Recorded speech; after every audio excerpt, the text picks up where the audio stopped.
Hello everyone, आइए आज हम यहाँ पर स्टार्ट करते हैं एक सेकंड सीरीज। जो फर्स्ट सीरीज हमने स्टार्ट की हुई है वो है इंडियन इकोनॉमी की।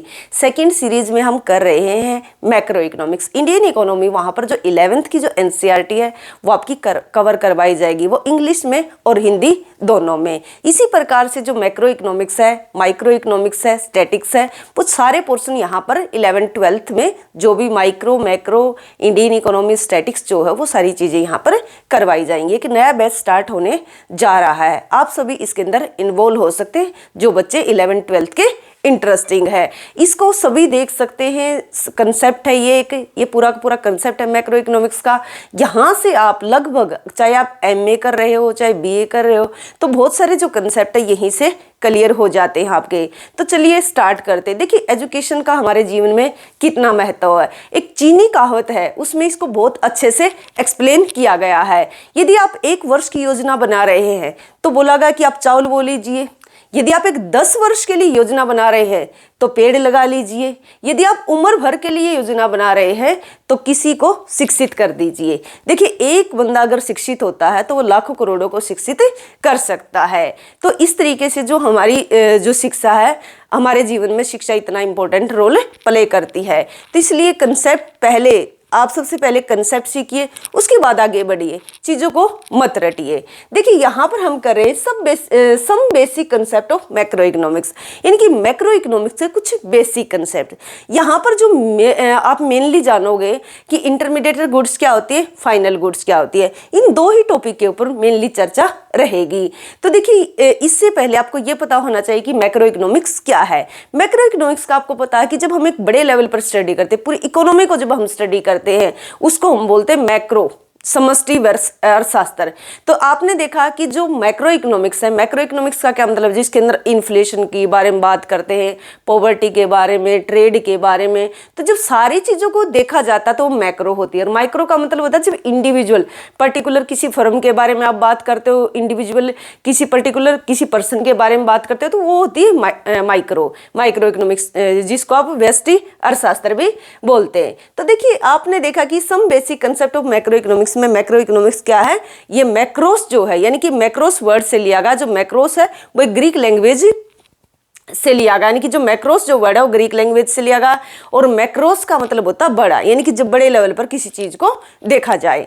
तो अब देखिए टाइप्स ऑफ गुड्स, यहाँ पर हम जानेंगे टाइप्स ऑफ गुड्स कितने प्रकार की होती हैं। फर्स्ट है कि फाइनल गुड्स, फिर सेकंड है कि इंटरमीडिएट गुड्स। देखिए फाइनल गुड्स और इंटरमीडिएट गुड्स जो ये डिफरेंस करना है वो इतना आसान नहीं होता, क्योंकि जो फाइनल गुड्स होती हैं और जो इंटरमीडिएट गुड्स होती है, आप ये कैसे बता पाओगे कि ये फाइनल है और ये इंटरमीडिएट है। ये डिपेंड करती है कि उनका फाइनल यूज क्या है, यानी कि उनका जो एंड यूज है वो क्या है। जैसे कि मान लिया जाए कि दूध है। देखिए अगर आपने कहीं से भी दूध लेते हो, एक हाउस होल्ड यदि दूध लेता है तो वो उसके लिए फाइनल कहलाएगी। यदि उसी से मान लिया जाए कि एक मिठाई बनाने वाला लेकर जाता है तो उसके लिए इंटरमीडिएट कहलाएगी। तो इसका मतलब क्या हुआ कि उसका लास्ट यूज क्या है। यदि हम उसको डायरेक्ट कंज्यूम करने के लिए ले रहे हैं तो वो फाइनल है। यदि उस गुड्स को हम फर्दर किसी और में यूज करने वाले हैं उस प्रोडक्ट को, तो वो एक तरीके से हमारा इंटरमीडिएट कहलाएगा। जैसे मान लिया जाए कि आप एक टीन लेकर आते हो और वो घर में लगाने के लिए टीन लेकर आए, हाउस होल्ड जो टीन लेकर आता है जो छत की तरह यूज होती है, तो वो एक तरीके से उसके लिए फाइनल गुड्स है। यदि उसी को कोई भी मतलब मान लिया जाए कि ऑटो बनाने वाला या फिर गाड़ी बनाने वाला अगर उसी टीन को लेकर जाता है और गाड़ी बनाने में उसको यूज करता तो उसके लिए वो क्या होगी, इंटरमीडिएट गुड्स होगी। तो आई होप कि आप सभी बातें समझ रहे होंगे फाइनल और इंटरमीडिएट गुड्स में क्या डिफरेंस है। जो हमारी फाइनल गुड्स होती हैं वो क्या होती हैं, वही हमारी जीडीपी में काउंट होती हैं। जो इंटरमीडिएट गुड्स होती हैं वो अभी क्या होती हैं, वो हमारी जीडीपी में काउंट नहीं होती। क्यों, अभी उनमें वैल्यू एडिशन बाकी रहता है। तो देखिए जो फाइनल गुड्स होती हैं और इंटरमीडिएट गुड्स, फाइनल जो प्रोड्यूसर होते हैं, इसके फाइनल प्रोड्यूसर गुड्स जो होती है जैसे कि ट्रैक्टर, हार्वेस्टर, जो फाइनल प्रोड्यूसर गुड्स का क्या मतलब होता है, 2 तरीके की गुड्स हैं। एक फाइनल को 2 कैटेगरी में डिवाइड किया गया है, फाइनल प्रोड्यूसर गुड्स और फाइनल कंज्यूमर गुड्स। जो फाइनल प्रोड्यूसर गुड्स होती हैं वो क्या होती हैं, एक तरीके से जो हम फर्दर प्रोडक्शन में यूज करते हैं। और जो कंज्यूमर गुड्स होती हैं वो क्या, हम कंज्यूम करने के लिए जिन चीज़ों को हम लेकर आते हैं। जैसे कि यहाँ पर एग्जाम्पल लिया हुआ कि ब्रेड और बटर। ब्रेड और बटर क्या है, एक ऐसी कमोडिटी है जो कंज्यूमर लेकर आता है और जिसको डायरेक्ट संतुष्टि मिलती है, इनकी जो डायरेक्ट यूटिलिटी आपको प्रोवाइड करते हैं वो होती है आपकी फाइनल कंज्यूमर गुड्स। उसी प्रकार से फाइनल प्रोड्यूसर गुड्स क्या हुई, यानी कि जैसे कि ट्रैक्टर हो गया, हार्वेस्टर हो गया, कि जो फर्दर प्रोडक्शन में यूज होने वाली चीजें होती हैं वो आपकी फाइनल प्रोड्यूसर गुड्स होती हैं। अब देखिए जो गुड्स होती हैं एक ही तरीके की होती हैं, जैसे कि मान लिया जाए कि फाइनल अलग अलग हो सकती है। जैसे कि एक टेलर है, टेलर ने क्या लिया, टेलर जो लेकर आता है उसके फर्दर प्रोडक्शन करने के लिए लेकर आता है, वो एक तरीके से क्या होगी, एक तरीके से प्रोड्यूसर गुड्स कहलाएगी। लेकिन अगर उसी मशीन को हम घर में यूज करने के लिए लेकर आते हैं तो वो क्या कहलाएगी, फाइनल कंजम्पशन गुड्स कहलाएगी, क्योंकि हम उसको क्या लेकर आए, हम उसको भी घर में यूज करेंगे और वो क्या करेगा, फर्दर प्रोडक्शन के लिए उसको यूज करेगा। उसके बाद है कि expenditure on A final goods, यानी कि जो एक्सपेंडिचर होता है फाइनल गुड्स के ऊपर दो तरीके का होता है, एक कंजम्पशन एक्सपेंडिचर होता है, एक इन्वेस्टमेंट एक्सपेंडिचर होता है। एक तो हम करते हैं यानी कि हाउस होल्ड करते हैं जो कि कंज्यूमर होते हैं, ब्रेड के ऊपर, घी के ऊपर, दूध के ऊपर, यानी कि इस तरीके के जो खर्चा किया जाता है। दूसरा एक इन्वेस्टर होता है, यानी कि जो एक प्रोड्यूसर होता है वो क्या करता है, इन गुड्स के ऊपर एक्सपेंडिचर करता है। इन्वेस्टमेंट गुड्स जैसे कि ट्रैक्टर लिया, जेसीबी ली, हार्वेस्टर लिया, ट्रक लिया, जीप ली, बस ली, इस तरीके की जिनको हम फर्दर प्रोडक्शन में यूज करने वाले हैं। कंजम्पशन एक्सपेंडिचर और इन्वेस्टमेंट एक्सपेंडिचर, ये दो तरीके का एक्सपेंडिचर होता है। कंजम्पशन कंज्यूमर करेगा, इन्वेस्टर जो है वो इन्वेस्टमेंट एक्सपेंडिचर करेगा। देखिए जो यहाँ पर जो ये नोट लगाकर लिखा हुआ है इसका क्या मतलब है कि only final goods are included in the estimation of a national product and national income. कुल मिलाकर बात ये है कि इंटरमीडिएट गुड्स जो हैं उसको नेशनल इनकम में काउंट नहीं किया जाता और जो हमारी फाइनल गुड्स है वही हमारी जो एक तरीके से नेशनल इनकम है उसमें काउंट होती है। रीजन क्या है, क्योंकि जो इंटरमीडिएट गुड्स होती है अभी वो प्रोसेस में होती हैं, अभी उनमें वैल्यू एडिशन होना बाकी होता है, इसलिए उनको क्या है हम उसके अंदर यूज नहीं करते, नेशनल इनकम के अंदर उनको इंक्लूड नहीं करते। अभी उनमें वैल्यू भी एडिशन होगा।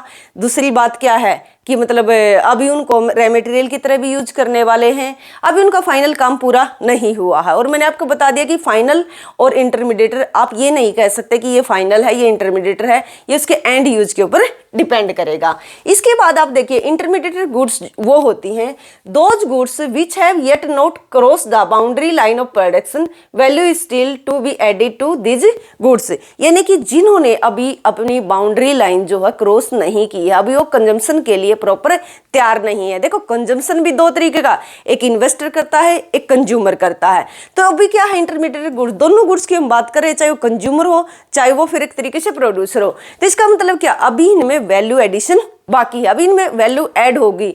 तो दूसरी बात क्या है कि ये बाउंड्री लाइन को भी क्रॉस नहीं किया है इन्होंने, अभी इनका जितना जहां लेवल तक इनका प्रोडक्शन होना चाहिए था लास्ट यूज के लिए अभी ये तैयार नहीं है, अभी इनमें वैल्यू एडिशन बाकी है। इसलिए क्या बोला कि intermediate goods are not included in the estimation of a national product या नेशनल इनकम, इसी कारण से हम इनको नेशनल इनकम में यूज नहीं करते हैं।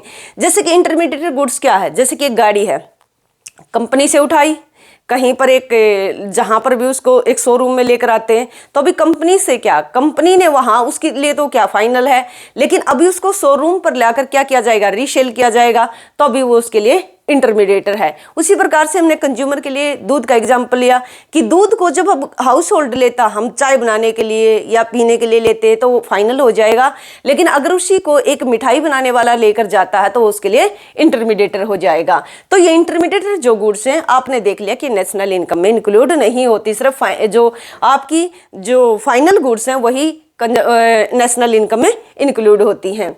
अब इंटरमीडिएट कंजम्पशन क्या होता है कि expenditure on intermediate goods by the producer during on A accounting year, यानी कि जो इंटरमीडिएट कंजम्पशन का क्या मतलब होता है, इंटरमीडिएट कंजम्पशन का क्या है कि जब हम इसको कोई भी चीज प्रोड्यूस कर रहे होते हैं उस दौरान जब हम चीजों को यूज करते हैं।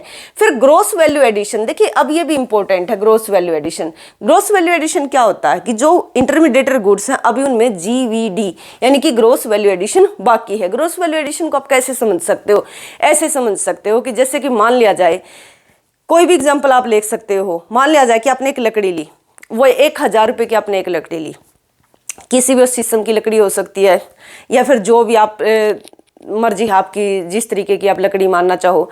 अब वो किसी ने जो फर्नीचर बनाता है उसने कहीं से वो पेड़ लिया, जब वो पेड़ लिया तो उसको मान लिया जाए कि वो 5000 रुपये का पेड़ पड़ता है, यानी कि 5000 रुपये में उसने उस पेड़ को परचेज कर लिया। जब 5000 से मान लिया जाए कि वो चेयर बनाए या फिर बेड बनाए, कुछ भी बनाए, जो उनकी वैल्यू होती है मान लिया जाए कि वो हो जाती है यहाँ पर 15,000 रुपये। तो आप क्या करोगे, इस 15,000 में से जब 5,000 को माइनस करोगे तो ये आएगा आपका जो 10,000 निकल कर आएगा, ये आएगा वैल्यू एडिशन। तो वैल्यू एडिशन का क्या मतलब है कि जो हमारी वैल्यू ऑफ आउटपुट और माइनस इंटरमीडिएटर कंजम्पशन है, यानी कि जो वैल्यू ऑफ आउटपुट कितनी है 15,000, इंटरमीडिएटर कंजम्पशन कितना था इसका 5,000, तो 15 माइनस 5 करोगे तो आपका 10,000 जो निकल कर आएगा वो वैल्यू एडिशन निकल कर आएगा। द सेम गुड्स में भी फाइनल और इंटरमीडिएटर, आपने अभी देखा कि सेम ही वस्तु है, वही इंटरमीडिएटर हो जाती है और वही फाइनल हो जाती है। आपने दूध का एग्जांपल देख लिया कि वही तो फाइनल है और वही इंटरमीडिएटर आप यूज करते हो तो फाइनल है, कोई मिठाई वाला लेकर जाता तो वो उसके लिए इंटरमीडिएटर है, लेकिन कि उसका क्या अभी फर्दर प्रोडक्शन में यूज होनी है। तो उसी प्रकार से जो एक हाउस होल्ड है, मान लिया जाए कि यहाँ पर हम एक गाड़ी की बात करते हैं, एक तो आप कहीं कंपनी में ले जाकर लगाते हो गाड़ी को, या फिर कहीं पर मतलब उसको टैक्सी की फॉर्म में चलाते हो, एक आप अपने घर के यूज के लिए लेते हो, तो वो गाड़ी आपके लिए फाइनल कंजम्पशन है। लेकिन जब वो गाड़ी टैक्सी के रूप में चला रहा है कोई, तो उसके लिए इंटरमीडिएट है, क्योंकि उसको फर्दर प्रोडक्शन में यूज कर रहा है। तो द सेम गुड्स में भी फाइनल और इंटरमीडिएट, यहाँ पर आप दूध का जो एग्जांपल है वो अच्छे से ले सकते हो। तो फाइनल का मतलब है जब उसका हम फाइनल यूज कर लेते हैं, और जो इंटरमीडिएट का मतलब है अभी उसको रीसेल किया जाएगा। हाँ, यहाँ पर ये टैक्सी वाला एग्जांपल सही नहीं रहेगा, यहाँ पर रीसेल वाला वो शोरूम वाला कि जहाँ से वो शोरूम कहाँ से ले, कंपनी से शोरूम में आती है, यानी कि अभी उसकी रीसेल होनी बाकी है। अब वो कह रहे हैं कि what matters in the end use of A goods, यानी कि एंड यूज का क्या मैटर है, एंड यूज का यही है कि लास्ट में उसका क्या यूज है, बिकेगी वो चीज़ रीसेल के लिए है या फिर यूज करने के लिए है। जब आप यूज करते, एक ट्रैक्टर आता है खेत में चलाने के लिए, तो वहाँ पर वो किसान जो लेकर आएगा वो उसके लिए फाइनल हो जाएगा।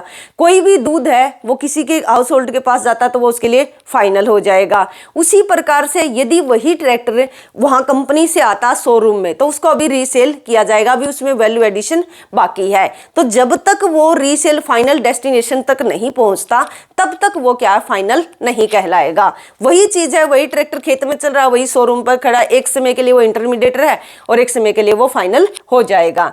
अब उसकी बात है कि डिफरेंस बिटवीन द फाइनल और इंटरमीडिएटर गुड्स। तो याद रखोगे कि जो इंटरमीडिएटर गुड्स है अभी उनकी जो बाउंड्री लाइन है वो क्रॉस नहीं हुई, यानी कि जो प्रोडक्शन की बाउंड्री लाइन है अभी उसी बाउंड्री लाइन में, जो फाइनल है वो भी बाउंड्री क्रॉस कर चुके हैं। फाइनल गुड्स को नेशनल इनकम में हम इंक्लूड करते हैं, जो इंटरमीडिएटर गुड्स होती हैं उनको नेशनल इनकम में ऐड नहीं करते।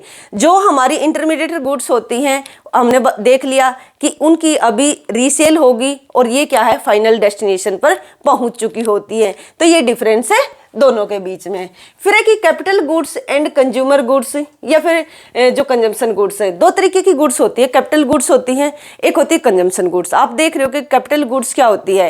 कैपिटल गुड्स एक इस तरीके की गुड्स होती हैं जो कि फर्दर प्रोडक्शन में यूज होती हैं, और जो कंजम्पशन गुड्स होती हैं जो कि डायरेक्ट यूटिलिटी देती हैं। तो यहाँ पर देखो जो फर्दर प्रोडक्शन के लिए, एक जैसे कि स्टार्टिंग में मैंने एक एग्जाम्पल लिया था टेलर का, कि एक सिलाई मशीन अगर टेलर लेकर आता है तो उसको क्या करेगा, उससे सूट सिलेगा या जो भी पैंट शर्ट सिलेगा उससे क्या करेगा फर्दर प्रोडक्शन करेगा, तो उसके लिए कैपिटल गुड्स है। लेकिन अगर उसी को एक हाउस होल्ड हम घर में जो यूज करने के लिए लेकर आते हैं नॉर्मल, उसका क्या, हम उससे पैसे नहीं कमाएंगे ना, उससे सूट सील कर बेच कर कुछ भी ऐसा, तो वो क्या कहलाएगी कंजम्पशन गुड्स कहलाएगी। Consumer goods capital goods are two important categories of a final goods, यानी कि दो फाइनल गुड्स की दो कैटेगरी है, एक कंज्यूमर भी करता है एक इन्वेस्टर भी करता है, यानी कि दो कैटेगरी में डिवाइड है फाइनल भी, जो कि हमने देख लिया। फिर है कि हाउस होल्ड जो होता है who are the final users of a consumption goods, यानी कि जो फाइनल यूजर्स कौन है इन कंजम्पशन गुड्स का।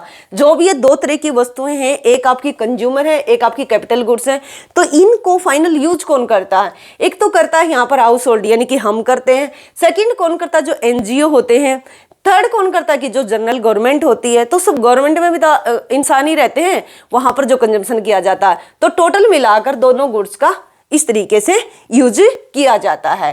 फिर है कि कंज्यूमर गुड्स। कंज्यूमर गुड्स कितने तरीके की होती है, उसके टाइप्स यहाँ पर डिवाइड किए गए हैं। फर्स्ट है कि durable goods, semi durable goods, single use goods और सर्विसेज। सिंगल यूज गुड्स को नॉन ड्यूरेबल गुड्स भी आप बोल सकते हो। जो ड्यूरेबल गुड्स होती है, इनकी जो लंबे समय तक चलें, उनको हम क्या बोलते हैं, ड्यूरेबल गुड्स बोलते हैं। तो कंज्यूमर गुड्स क्या है, एक तरीके से ड्यूरेबल गुड्स जो लंबे समय तक चलती है, जो सालों साल तक चलती रहती है, उसको ड्यूरेबल गुड्स बोलते हैं। जैसे कि टीवी हो गया, कार हो गया।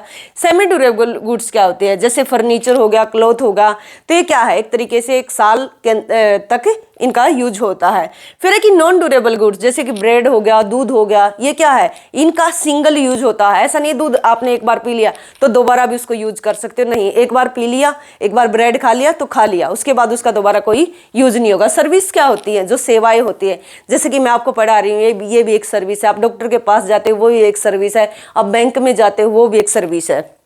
उसके बाद है कैपिटल गुड्स। कैपिटल गुड्स क्या होते हैं, लाइक फिक्स एसेट, यानी कि एक फिक्स एसेट की तरह वो काम करते हैं। फिक्स एसेट का ये मतलब नहीं कहीं पर बंधी हुई है, नहीं, इसका मतलब होता है इनके ऊपर एक हैवी अमाउंट हमने यूज किया हुआ है, एक बहुत मोटा पैसा हमारा यहाँ पर लगा हुआ है, तो इनको हम बोलते हैं capital goods. Capital goods first क्या होती है, जो फर्दर प्रोडक्शन में यूज होते हैं। सेकेंड, जिनके ऊपर हमने हैवी अमाउंट को यूज किया है, जहां पर हमने एक मोटा पैसा लगाया हुआ है, तो वो हमारी कैपिटल गुड्स कहलाएंगी।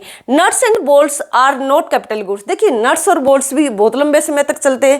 कैपिटल गुड्स क्या है, एक तो लंबे फर्दर प्रोडक्शन में यूज होने वाले हैं, कई सालों तक हम उसका यूज करते रहेंगे। दूसरा क्या, उसके ऊपर अच्छा खासा पैसा लगा हुआ है, तो नट्स और बोल्ट्स भी कई सालों तक चलते हैं, यानी कि जो नट्स होते हैं, जो बोल्ट्स होते हैं, वो भी कई सालों तक चलते रहते हैं, ईयर्स वेयर्स चलते रहेंगे, लेकिन वो हमारी कैपिटल गुड्स नहीं होंगे, क्योंकि छोटे टाइप्स के होते हैं और कम अमाउंट हमारा उनके ऊपर खर्च हुआ होता है।